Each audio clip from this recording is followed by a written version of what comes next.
toujours avant de commencer dans le vif du sujet, je vais quand même vous faire quelques recommandations, c'est-à-dire vous communiquer quelques bonnes pratiques d'organisation de l'information qui sont potentiellement applicables avec OneNote, mais qui en réalité, on va dire, concernent un domaine beaucoup plus vaste que uniquement OneNote, puisqu'il s'agit structurellement de ce qui est relatif à la gouvernance de l'information dans des grandes structures. Alors, qu'allons-nous voir dans ce tutoriel? Eh bien, c'est quelques rappels, parce que normalement, c'est des notions qui sont vues à l'université, sur les bonnes pratiques élémentaires d'organisation de l'information pour les administrations, les entreprises, les institutions ou autres. En d'autres termes, donc pour des organisations. Alors, allons-y. Pardon. D'abord, pratiques recommandées, enfin, on fera que des pratiques recommandées d'ailleurs, c'est normalement, quand vous êtes dans une grande structure de type multinationale ou grande administration avec des dizaines de milliers d'employés, vous avez un département qualité dans lequel il y a un employé qui a fait l'université, qui a un master de documentaliste archiviste et qui est spécialisé dans les normes de gestion électronique de la documentation. Et si vous voulez structurer quoi que ce soit, c'est normalement vers cette personne qu'il faut s'adresser et qui vous dira quelles sont déjà les pratiques en cours dans votre organisation. Et s'il n'y a pas de pratiques en cours, qui vous dira quelles sont les pratiques qui sont conformes à la législation ou aux normes de votre pays dans lequel vous vous trouvez ou du type d'industrie dans lequel vous travaillez.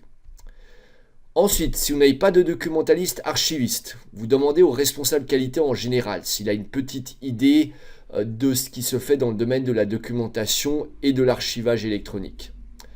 Sinon, toujours, pour respecter la logique, sinon, il faut toujours essayer de respecter la logique suivante. C'est-à-dire que normalement, la structure d'organisation de l'information, afin de diminuer l'entropie, c'est-à-dire le chaos, doit être similaire, dans le meilleur des cas identique, sur le disque réseau, dans Outlook, dans SharePoint et donc dans OneNote. C'est-à-dire que si par exemple vous avez un disque réseau où les dossiers de top niveau sont des noms de départements, parce que vous rangez tout par département, puis après par département dans le groupe de travail, etc., puis que vous avez une structure qui est bien spécifique à chez vous, normalement, cette structure doit se retrouver partout. C'est-à-dire à l'identique dans SharePoint, à l'identique dans Outlook, à l'identique dans OneNote. Pourquoi?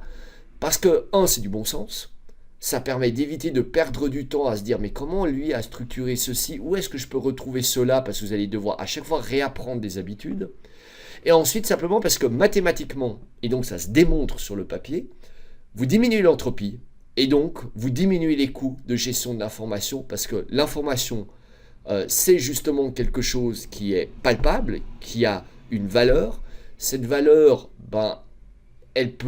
elle génère du chaos avec le temps, et donc ça coûte de l'argent et ça génère des pertes d'argent. Donc il faut absolument la structurer.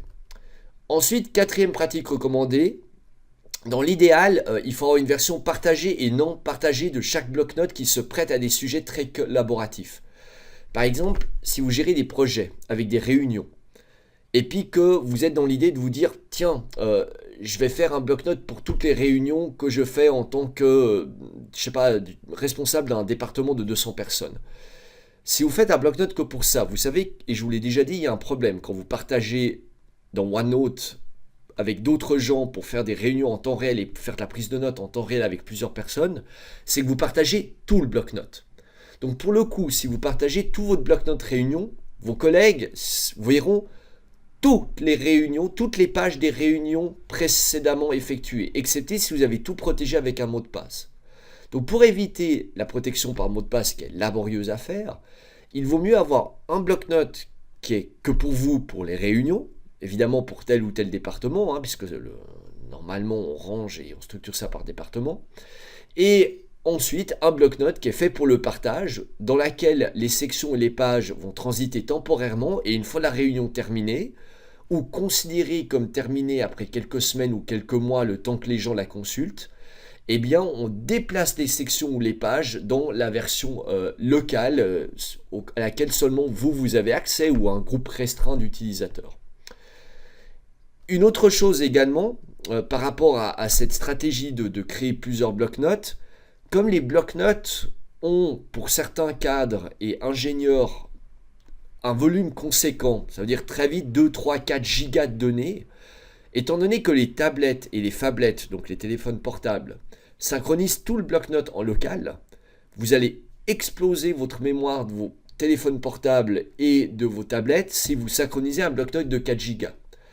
Donc il est conseillé aussi d'avoir un bloc-notes qui s'appelle archive pour chaque corps de métier et chaque niveau structure, où quand vos bloc-notes principaux deviennent trop gros, eh bien vous pouvez bouger les sections et les pages qui sont obsolètes. Maintenant, au niveau des bloc-notes, des sections, des pages, des sous-pages, il est recommandé d'avoir une convention de nommage commune à l'ensemble des employés de l'entreprise et si possible respectant les normes internationales de nommage de fichiers. Par exemple, le truc que je vois le plus souvent, c'est les gens qui mettent des dates dans les sections et les pages. Il y a ceux qui écrivent les dates à la française, ceux qui écrivent des dates à la façon des Suisses, ceux qui écrivent des dates à l'américaine. Or, je rappelle qu'il y a une norme ISO pour les dates. On est censé tous écrire les dates de la même manière dans tous les pays occidentaux du monde qu'utilisent le calendrier grégorien. Donc, ça permet d'éviter de se casser la tête à lire les dates de 25 manières différentes à chaque fois qu'on ouvre le bloc-notes de quelqu'un d'autre. Ou également, lorsqu'on ouvre des sections, de dire « Ah, mais lui, par exemple, il met les départements en les codant sur 3 lettres au début du nom. Lui, il met les départements en 4 lettres à la fin du nom des sections. » Donc, il faut avoir une stratégie de nommage. Bon, normalement, c'est le responsable documentaliste archiviste des grandes structures qui va imposer une stratégie de nommage. Ensuite, donc, créer un bloc-notes ou plusieurs bloc-notes d'archives. Ça, je vous l'ai déjà dit, puisqu'on a ce problème de limitation de capacité de mémoire de la plupart des téléphones portables, et je pense surtout aux iPhones et aux iPads, puisqu'à nouveau, on arrive très vite à avoir des bloc-notes de 4-5 gigas, et je vois souvent les cadres dans mes entreprises qui disent « Ah, j'ai dépassé la limite de mon téléphone ». Puis évidemment, je leur dis « Oui, c'est ennuyeux, si vous êtes un cadre et que vous avez un téléphone 16 gigas, c'est clair que ça ne va pas le faire, d'autant plus avec un iPhone ou un iPad ». Ensuite, pratique recommandée, c'est que même si OneNote n'a pas un champ prévu pour mettre des hashtags, ce qui est bien dommage, et je vous l'ai déjà dit lorsque je vous ai parlé des limites de l'outil, eh bien, vous pouvez mettre des hashtags quelque part dans un coin des pages.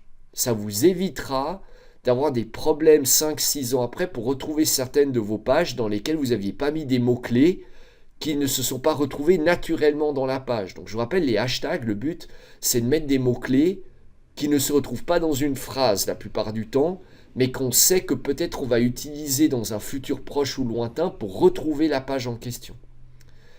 Si vous voulez mettre des dates au début des noms de sections ou des pages, à nouveau je l'ai déjà dit, écrivez ces dates aux normes ISO. Il y a des normes, c'est pas fait pour les chiens.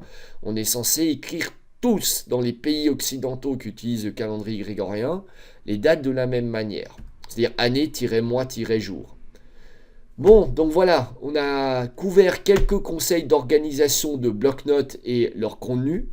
Bien évidemment, c'est du blabla théorique. Après, mettre ça en place, ça nécessite un soutien de la direction, ça nécessite un responsable qualité ou documentaliste archiviste, ça nécessite de faire des audits régulièrement dans l'organisation pour taper sur les doigts de ceux qui ne respectent pas ces règles. Donc, c'est pas aussi simple qu'il n'y paraît. Par contre, c'est clair que si la direction soutient totalement les responsables qualité et a la capacité de mettre des moyens de pression sur les employés qui ne respectent pas ces règles-là, tout le monde y est gagnant en termes de confort surtout et accessoirement en termes d'efficacité. Je vous rappelle que les employés qui ne sont pas confortables, souvent dans une organisation, c'est parce qu'il y a du stress qui est généré par le chaos ambiant. Or, si l'organisation est bien structurée, il y a moins de chaos et donc il y a moins de stress et donc, par extension, il y a normalement un bien-être meilleur. Donc voilà pour ce petit tutoriel.